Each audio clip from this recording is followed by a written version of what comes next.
सुंदरगढ़ जिला राजगांगपुर गोष्ठी उन्नयन सभागृह आज दिन 10 घटिका समय एसबीआई जीवन बीमा कर्मशाला अनुष्ठित हो जाइछि। मुख्य अतिथि भाव में डीआरएम श्री दीप्तेन्दु शेखर, प्रशिक्षण दायित्व थिबा अधिकारी श्री विमल पट्टनायक, एसबीआई जीवन बीमा ब्रांच मैनेजर एसके अरमान उपस्थित प्रतिभा प्रज्वलित कर आनुष्ठानिक भाव में कर्मशाला शुभारंभ होता।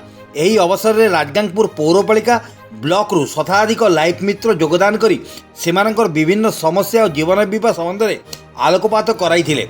एसबीआई जीवन बीमा बहु वर्ष धरी साधारण लोकों जीवन यापन प्रणाली सह उपार्जन अर्थर किछि अंश जमा आकार नहीं जीवन सुरक्षा, सड़क दुर्घटना, शिक्षा और विवाह योजना, अवसर पेंशन, सेविंग प्लान और अर्थराशि जमा अवधि पूर्ण पर जमाकारी समस्त टंका सुधमूल सह विभिन्न योजना अनुଯାयी जमा टंका फेरस्त करा जाउथिबा एवं अन्यान्य योजना लाइफ मित्रों भविष्य उज्ज्वलमय कठिन परिश्रम संबंध में डीआरएम श्री दीप्तेन्दु शेखर एवं ब्रांच मैनेजर एसके अरमान निज निजर मत उपस्थापन करथिले। कार्यक्रम परिशेष में विभिन्न योजन साधारण लोकों एसबीआई जीवन बीमा अंतर्भुक्त कराउथिबा लाइफ मित्रों पुष्पगुच्छ उत्तरीय मानपत्र दे सम्मानित करा जाइथिला। शेष में ब्रांच मैनेजर एसके अरमान समस्त को धन्यवाद अर्पण करथिले।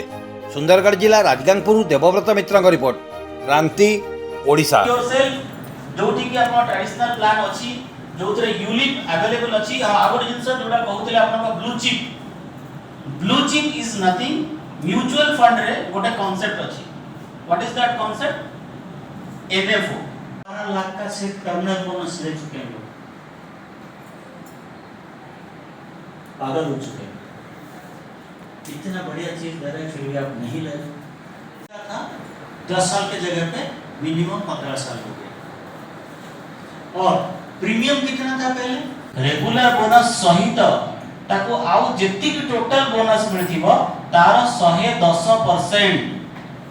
माने यदि रेगुलर बोनस तार 5 लाख थिबो तारे आउ गोटे मैच्योरिटी रे 5 लाख 50 दिया दिबो एक्स्ट्रा।